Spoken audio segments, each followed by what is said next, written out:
The fluorescent tubes above the open-plan bullpen flickered once, twice, then steadied into their usual sickly glow. It was 7:14 p.m. on a Thursday, the hour when most of the floor had already emptied except for the night cleaners and the handful of us still chained to glowing screens. My cubicle sat near the back wall, half hidden behind a dying ficus someone had forgotten to water for months.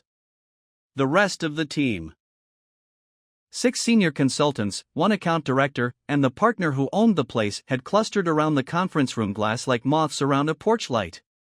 They were staring at my monitor through the half-open door. I could feel their eyes on the back of my neck. 3 weeks earlier I'd walked into Marcus Reed's office, the same glass box they were standing in now, and laid my 2 weeks' notice letter on his teak desk. He'd laughed. Not a polite chuckle. A full, head-back, belly-shaking laugh that made the crystal tumbler on his coaster rattle. $12 an hour, he'd said when he finally caught his breath, wiping one eye. You think you can just walk away from that kind of security? You're entry-level support, kid. You answer tickets. You reset passwords. You smile on Zoom when the client's yelling. That's your ceiling. Good luck finding anyone else who'll pay you more than minimum wage with your experience. I hadn't argued. I'd simply nodded once, turned, and walked out.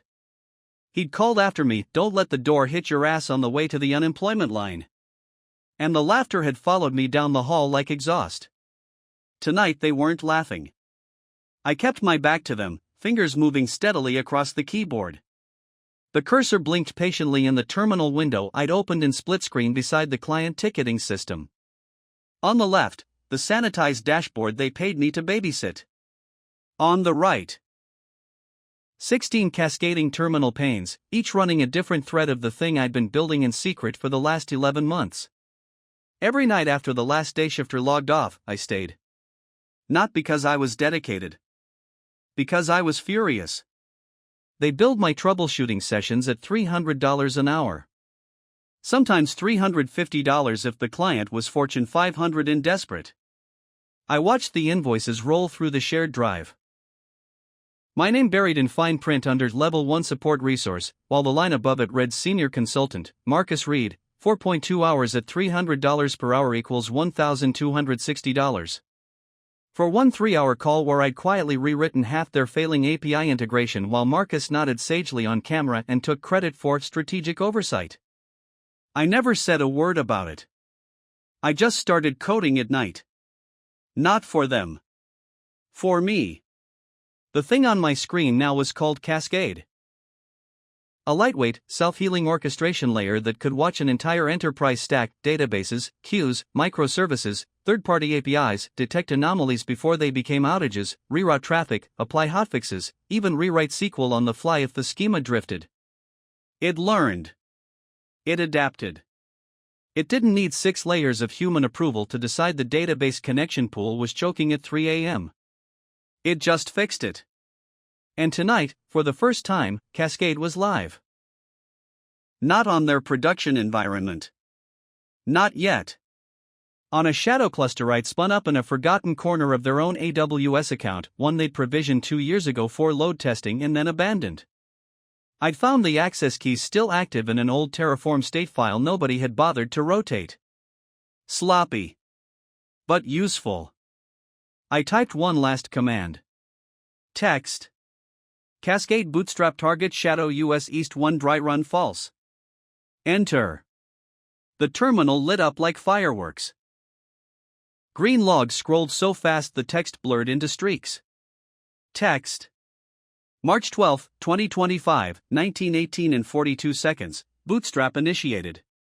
March 12, 2025, 1918 and 43 seconds, discovered 47 nodes, EC2, Ardias, Elasticache, Lambda.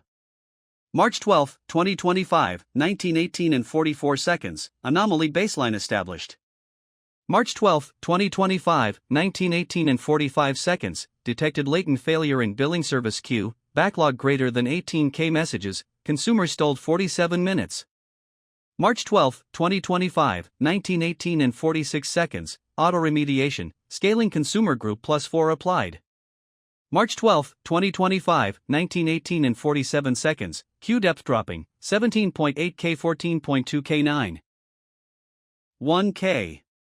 March 12, 2025, 1918 and 48 seconds, latency restored to 220 milliseconds, previously spiking 4.1 s.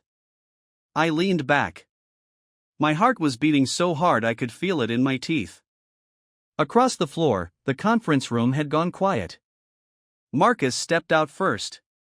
Behind him came Priya, senior consultant, $220 per hour bill rate, then David, account director, then the two junior analysts who usually fetched coffee and pretended not to hear the salary jokes. They moved toward my cubicle in a loose semicircle, like they were approaching something dangerous. Marcus stopped 3 feet away. Arms folded. Jaw working side to side. "What the hell is that?" he asked, nodding at my screen. I didn't turn around. "What's what?" "That." He jabbed a finger toward the scrolling logs. "That thing eating our infrastructure like termites." "It's not eating anything," I said. "It's fixing what you've been ignoring for 18 months. Priya leaned in, squinting. "Wait, is that the billing queue? The one that crashed last quarter and cost us 3 clients?"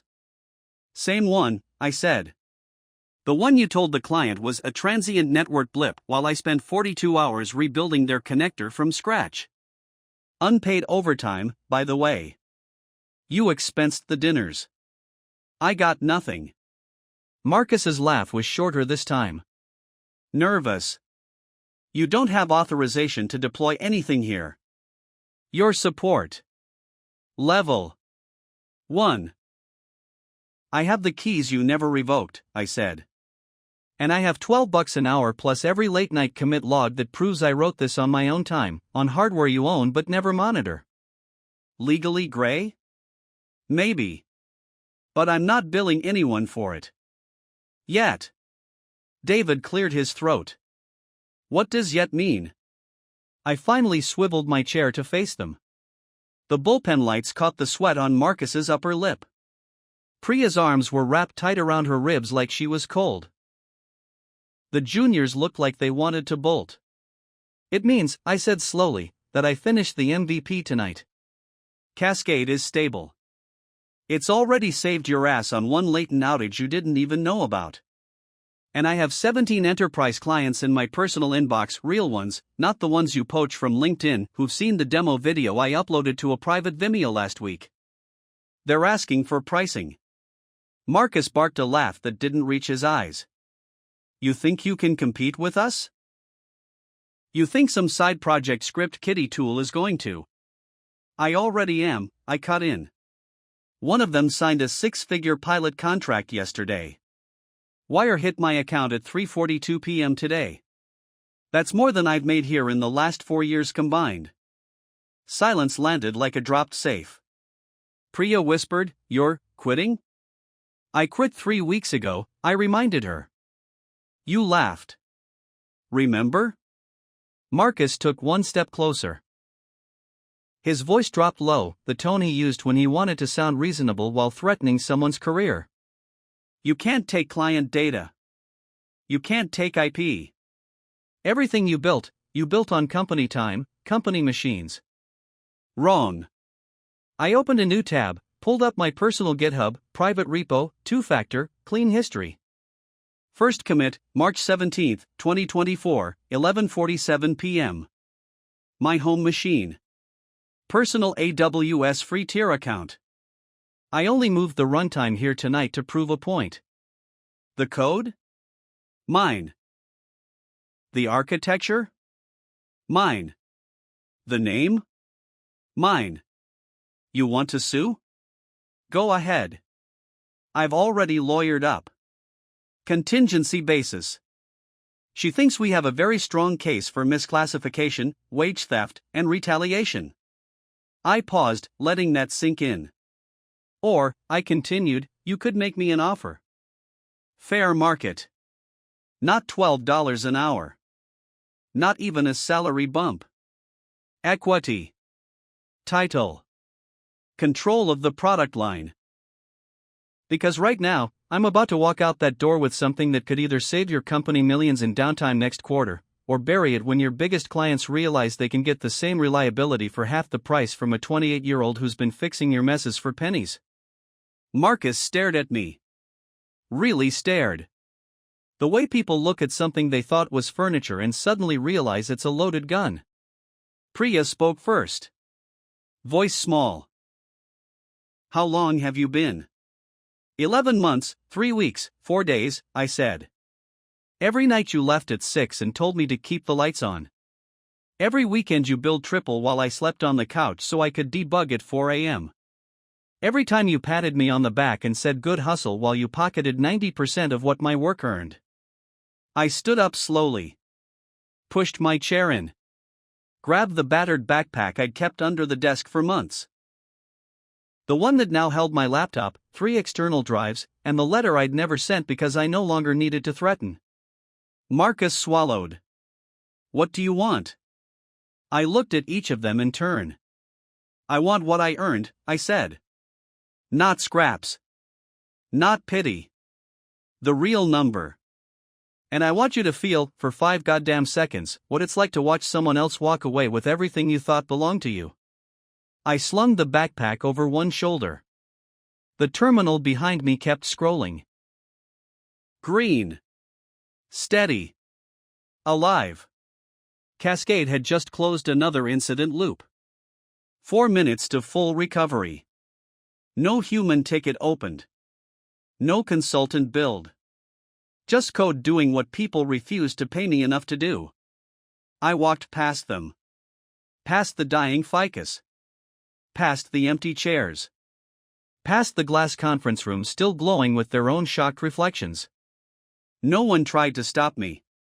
At the elevator I pressed the down button. The doors opened immediately, as though the building itself wanted me gone. I stepped inside. Turned.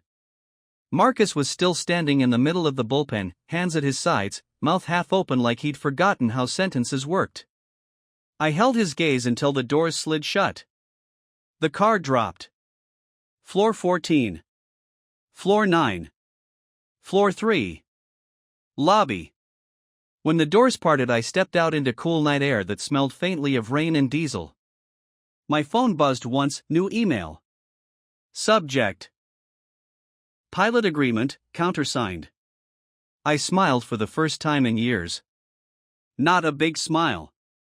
Just enough to feel the muscles remember how. Then I walked into the dark, $12 an hour no longer anywhere near enough to describe what I was finally worth.